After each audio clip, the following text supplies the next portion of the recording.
Salam sejahtera bagi kita sekalian. Kita bertemu kembali pada saat ini untuk belajar firman Tuhan. Dan judul pembahasan kita pada saat ini yaitu pertahanan menghadapi COVID-19 atau pertahanan menghadapi virus corona. Namun sebelum kita membahas lebih jauh, mari kita tunduk kepala dan kita berdoa. Allah yang punya firman, ketika kami belajar firman-Mu, tuntun kami sehingga kami mengerti firman Tuhan dan kami boleh dikuatkan sehingga dalam situasi di mana terjadi pandemi virus corona di dunia ini, kami terpelihara di tangan Tuhan. Berbicaralah kepada kami dengan cara Tuhan sendiri dan gunakan hamba yang penuh keterbatasan untuk menjadi saluran berkat-Mu. Dalam nama Yesus Kristus kami mohon doa ini. Amin.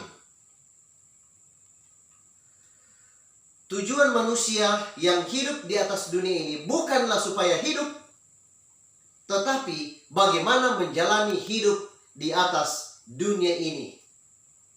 Nah, di dunia yang berdosa ini,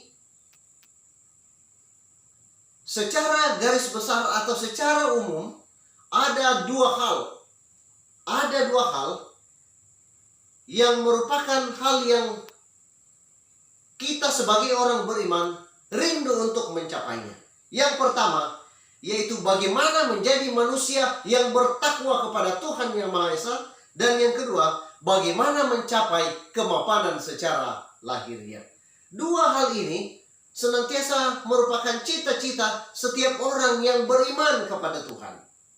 Dan saudara-saudara, di awal tahun 2020 kita diperhadapkan dengan salah satu tantangan, yaitu wabah virus corona yang sudah pandemi melanda dunia di mana kita berada saat ini.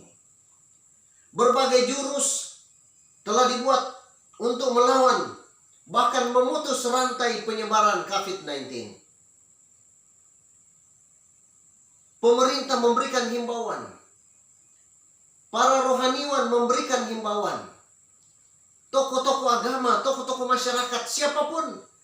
Sekarang ini berbagai cara dibuat untuk bisa memutus supaya wabah corona ini tidak menjangkiti kita sebagai manusia. Dan puji Tuhan, mudah-mudahan kita sebagai orang-orang yang senantiasa beriman kepada Allah akan terhindar dari virus ini. Amin, saudara. Haleluya, puji Tuhan. Nah, menanggapi situasi ini, saya juga mencoba untuk melihat bagaimana dari sudut pandang rohani menghadapi situasi ini. Apa pertahanan kita? Nah, kenapa kita perlu melakukan persiapan atau mengadakan pertahanan untuk menghadapi wabah ini? Oleh karena siapapun bisa kena wabah corona ini. Baik itu rohaniwan, atau dia orang yang beriman, yang percaya kepada Allah, atau ateis sekalipun bisa kena. Jadi tidak ada yang bisa menyombongkan diri oleh karena dia beriman. Dia akan katakan, oh saya kok beriman, saya tidak mungkin kena. Jadi saudara-saudara, menurut peninjauan Dr. Kevin Adrian yang diperbarui tanggal 5 Januari 2020, dikatakan bahwa lemahnya daya tahan tubuh atau sering terpaparnya kuman, virus atau parasit, hal ini disebabkan oleh karena gaya hidup yang kurang sehat. Bagaimana yang dimaksudkan Dr. Kevin Adrian gaya hidup yang kurang sehat? Yang pertama, gaya hidup yang kurang sehat itu adalah pola makan yang kurang sehat. Jadi kalau kita makan, makanlah yang sehat. Kemudian yang kedua, kekurangan cairan. Jadi kurang minum. Kemudian stres berkepanjangan. Ini saya ingatkan saudara-saudara. Jangan takut. Waduh, virus corona. Akhirnya stres. Dan kalau stres, ya tambah akan sakit. Daya tahan tubuh akan menurun. Kemudian kurang tidur. Malas cuci tangan. Ataupun ada kondisi medis tertentu yang dialami. Itu menurut Dr. Kevin Adrian. Sehingga banyak orang yang bisa kena dengan wabah corona ini. Nah, apa yang harus kita lakukan? Sebagai orang yang beriman, kita harus ikuti anjuran pemerintah. Pemerintah sudah memberikan anjuran kepada kita, kalau boleh, jangan kita mudik. Supaya siapa tahu kita sudah terpapar atau terkena virus corona, lalu kemudian kita pulang bertemu dengan keluarga, maka kita membawa virus kepada keluarga. Jadi mari kita ikut apa yang pemerintah anjurkan. Kemudian social distancing, menjaga jarak satu dengan yang lain, supaya betul-betul kita bisa aman. Kadang-kala ada orang yang katakan, wah, tidak perlu pendeta. Ini kan kita orang yang beriman. Saudara, firman Tuhan juga katakan di dalam Amsal 22 ayat 3 dan Amsal 27 ayat 12, dia katakan, kalau orang bijak melihat malapetaka, bersembunyilah ia. Sama dengan anjuran pemerintah bahwa jangan keluar rumah. Jangan keluar rumah. Kenapa? Oleh karena kita mau memutus rantai virus corona ini. Kemudian firman Tuhan juga katakan, tetaplah tenang. Pemazmur bahkan 3 kali mengatakan hal yang sama, yaitu dia katakan di dalam Mazmur 42 ayatnya yang ke-6, ayatnya yang ke-12, dan Mazmur 43 ayat 5. Dia katakan bahwa mengapa engkau tertekan hai jiwaku? Atau dengan kata lain, kenapa kita mau stres? Ketika kita menjaga pola kesehatan, menjaga apa yang pemerintah anjurkan, saya percaya kita akan aman, saudara-saudara. Untuk itu, pada saat ini, ada beberapa hal yang kita lakukan. Secara rohani, mari kita ikuti apa anjuran kesehatan menurut Alkitab. Alkitab mengatakan di dalam Amsal 17 ayat 22, hati yang gembira adalah obat yang manjur. Jadi menghadapi peristiwa ini, yang harus kita lakukan adalah selalu gembira, selalu bersuka cita. Jangan murung, apalagi patah hati.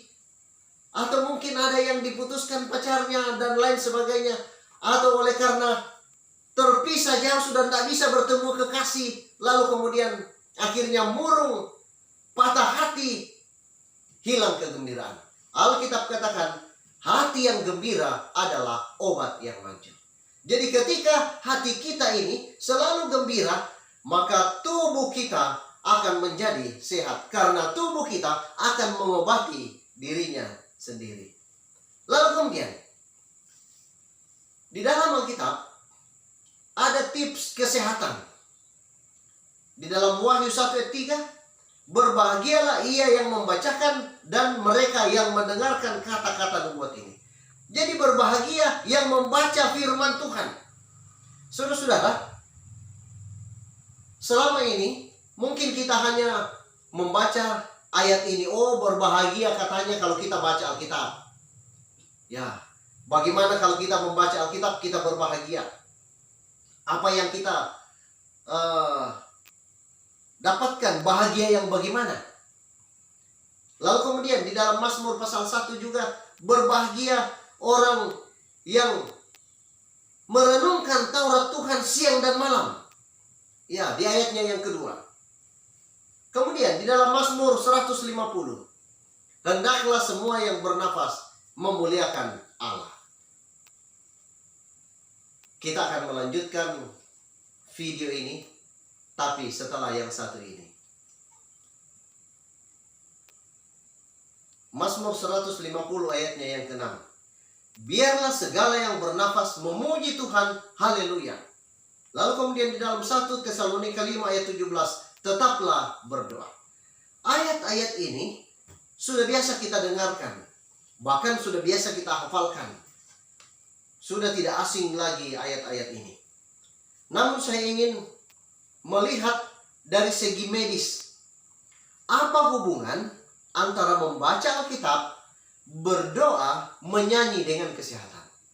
Jadi kira-kira ada hubungan tidak antara menyanyi, antara berdoa, dan membaca Alkitab dengan kesehatan? Menurut survei yang dilakukan di klinik besar Florida, Amerika Serikat, mereka berhasil membuktikan hanya dengan mendengarkan, membaca Alkitab, berdoa, memuji Tuhan, ternyata memberikan perubahan fisiologis yang sangat besar di dalam kesehatan, termasuk menangkal berbagai penyakit. Penelitian itu sangat menarik. Lalu kemudian Dr. Alfred Tomatis, seorang dokter di Prancis, dia memberikan penjelasan bahwa setiap sel di dalam tubuh kita bergetar dalam sebuah sistem yang seksama. Dan perubahan sekecil apapun dalam getaran ini akan menimbulkan potensi penyakit di berbagai tubuh. Jadi, untuk mengerti hal ini dikatakan bahwa ketika sel atau virus itu masuk ke dalam tubuh kita, maka dia itu akan senantiasa bergetar. Kemudian bergetar, kemudian berkembang, lalu menguasai tubuh kita ini. Sehingga tubuh kita menjadi sakit. Nah, kemudian Dr. Tomatis mengadakan penelitian. Penelitian apa yang dibuat? Dia katakan bahwa membaca Alkitab dengan bersuara memberikan pengaruh yang luar biasa terhadap sel-sel otak untuk mengembalikan keseimbangannya. Jadi, ketika kita membaca Alkitab, membaca firman Tuhan, jangan baca di dalam hati, tapi baca dengan dihayati, lalu kemudian dengan intonasi yang baik, lalu usahakan ketika kita membaca, suara kita keluar dengan baik. Dan dikatakan bahwa ketika kita baca dengan cara itu akan memberikan pengaruh yang baik kepada keseimbangan otak. Lalu kemudian yang kedua, dia katakan bahwa membaca Alkitab juga dapat membunuh sel kanker. Dan dikatakan sel kanker yang ada di dalam tubuh kita itu akan hancur ketika frekuensi suara dari membaca Alkitab itu kita dengarkan. Dan saudara-saudara, yang berikut dikatakan bahwa di dalam membaca Alkitab juga terbukti memberikan dampak. Virus dan kuman berhenti bergetar ketika dibacakan ayat-ayat Alkitab. Jadi ketika virus akan masuk atau sudah masuk ke dalam tubuh kita, dia akan berhenti bergetar. Dan bukan hanya itu, dengan berhentinya bergetar, maka ketika mendengar suara dari membaca firman Tuhan, maka sel-sel yang sehat itu berfungsi kembali, lalu kemudian mengganti tempat di mana virus tadi itu masuk. Dengan demikian, virus itu akan mati oleh karena mendengarkan firman Tuhan. Karena getaran dari membaca firman Tuhan. Jadi, makanya dianjurkan kalau membaca, usahakanlah dengan suara dan suara yang baik. Dengan membaca yang benar. Kemudian yang berikut, bagaimana dengan berdoa?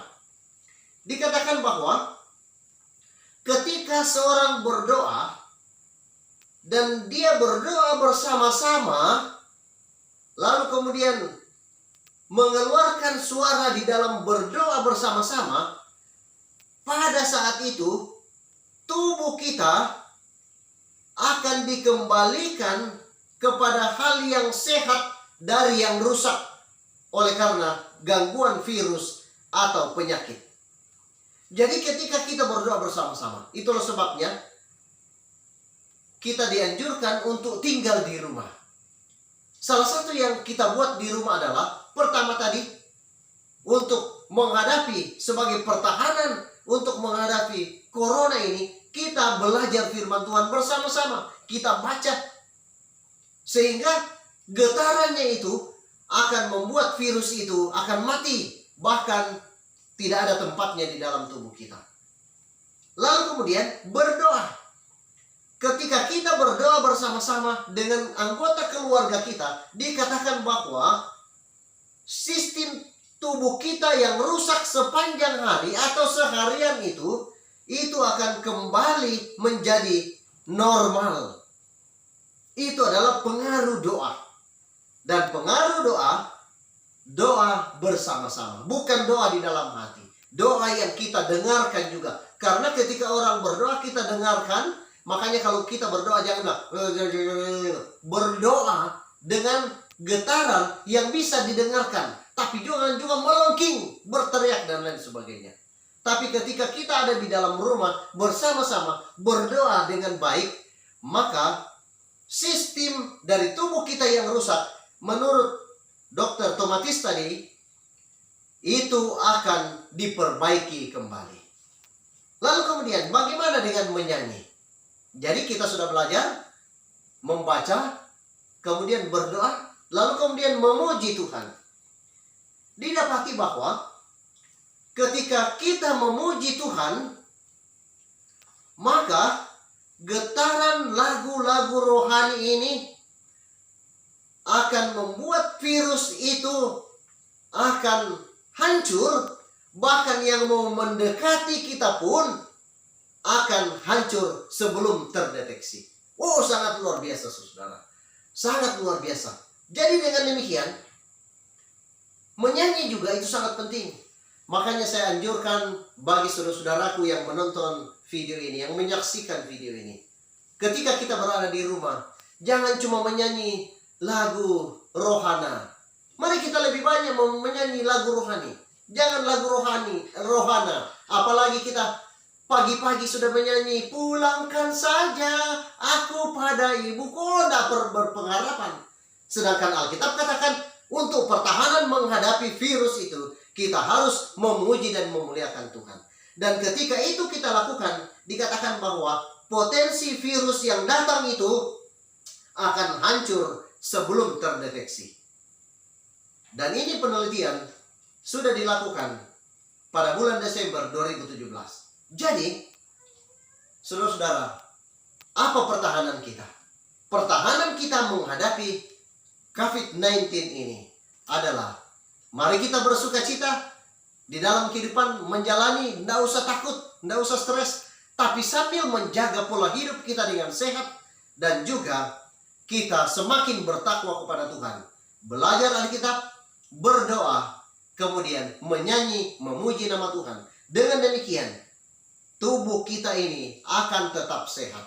Jadi, kalaupun kita sudah berdoa, kita sudah menyanyi, kita sudah membaca Alkitab, tapi kita mengabaikan pola kesehatan tadi, bisa juga kita kena. Tapi ketika kita melakukan pola hidup yang sehat, lalu kita melakukan pola hidup yang bertakwa kepada Tuhan, maka hal ini akan tercapai. Jadi saya berharap kita sebagai orang yang beriman, jangan kita andalkan bahwa karena saya beriman tidak akan mungkin kena. Tidak. Mari kita jaga pola kesehatan, dan juga mari kita menjaga ketakwaan kita. Kita lebih setia kepada Tuhan. Secara keluarga, kita bersama-sama kumpulkan keluarga, membaca Alkitab, kemudian kita berdoa bersama-sama, memuji nama Tuhan. Dengan demikian, kita akan sehat. Dan inilah pertahanan untuk menghadapi semua virus, bahkan penyakit-penyakit yang akan mengancam kehidupan kita. Kiranya Tuhan memberkati kita. Ketika Anda merasa diberkati dengan pekabaran ini, jangan lupa untuk menekan tombol like, juga subscribe, dan juga lonceng yang di samping subscribe. Supaya ketika ada video-video terbaru dari kami, Anda mendapatkan notifikasi untuk kembali melihat lanjutan pelajaran-pelajaran dari firman Tuhan. Dan ketika ada komentar ataupun ada pertanyaan, mari kita tuliskan di bagian komentar. Dan mari kita saling mendoakan satu dengan yang lain. Sehingga wabah COVID-19 ini benar-benar berlalu dan kita semua boleh damai sejahtera menjalani kehidupan ini. Tuhan memberkati kita. Saya bawa dalam nama Yesus. Amin. Mari kita berdoa. Ya Allah, ya Tuhan kami, terima kasih untuk firman-Mu yang telah kami pelajari malam ini. Biarlah firman-Mu ini akan menuntun kami untuk lebih setia kepada Tuhan dan menjadi pertahanan bagi kami untuk menghadapi pandemi COVID-19 yang sementara melanda dunia kami ini.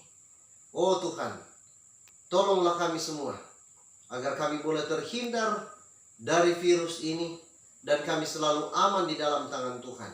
Dan karuniakan kami hikmat surga untuk menjaga pola hidup yang sehat sehingga kami tetap sehat, dan juga tuntun kami dengan Roh Kudus-Mu agar kami semakin setia dan bertakwa kepada Tuhan. Terima kasih banyak ya Tuhan. Ini doa kami dalam nama Yesus Kristus. Kami persembahkan doa ini. Haleluya. Amin.